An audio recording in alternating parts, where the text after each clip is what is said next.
Gail Gogo has, and she may not even know that she's got it, but she has a 2-year-old residential tenancies paper that was submitted about 4 ministers ago that hasn't yet been picked up on.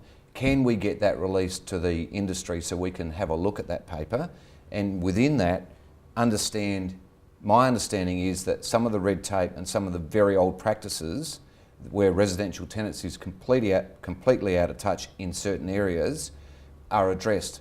Can we get that released? Well, look, I'm not aware of the particular report. I'm happy to make some inquiries about that. But remember, for government, it's a tough balancing act. I mean,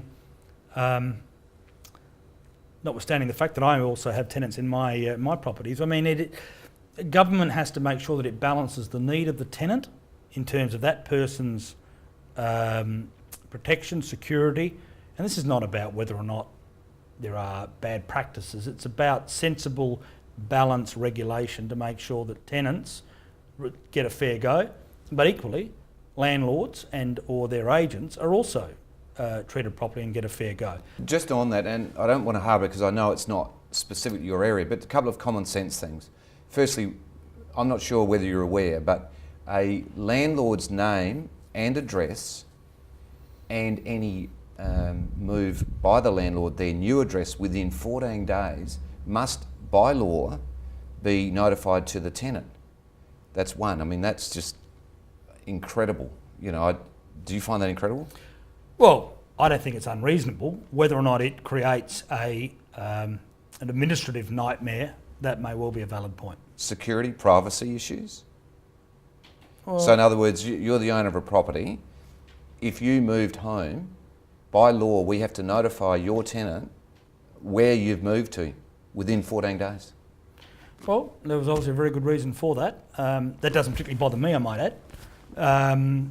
But, you know, I don't see what the issue really would be with that, to be honest. Okay, second one, dishwasher, just an example. If a dishwasher is not working when a tenant comes into the property and it's put into the agreement that it does not work and it will not work and it's not part of the tenancy, so therefore you're not paying, the scenario where, by law, you still have to repair that dishwasher, irrespective of the agreement going in. Well, I suppose what I would say, and Foley's never short of sticking his neck out here, I have investment properties for which I'm a landlord. I also lease a property and I'm a tenant.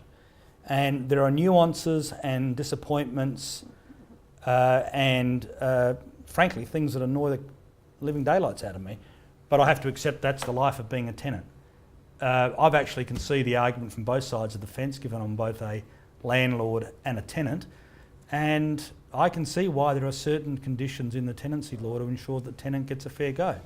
Would you do one thing live and on TOOP TV and at least ask the Minister to have a look at that? Oh look, anything that you've asked me, Anthony, we'll get a transcript of this interview, and I'm more than happy to take those issues up with the Minister responsible. Getting back in the theme of red tape, electronic lodgement of government forms and details, is that high on the agenda? Look, it is. I think that's one of the great areas where we can really take a quantum leap in doing away with a lot of paperwork, resources, cost to government, cost to business, cost to consumers, is by strongly embracing the online system of dealing with government interaction by way of forms. Now, we're doing some early work on that.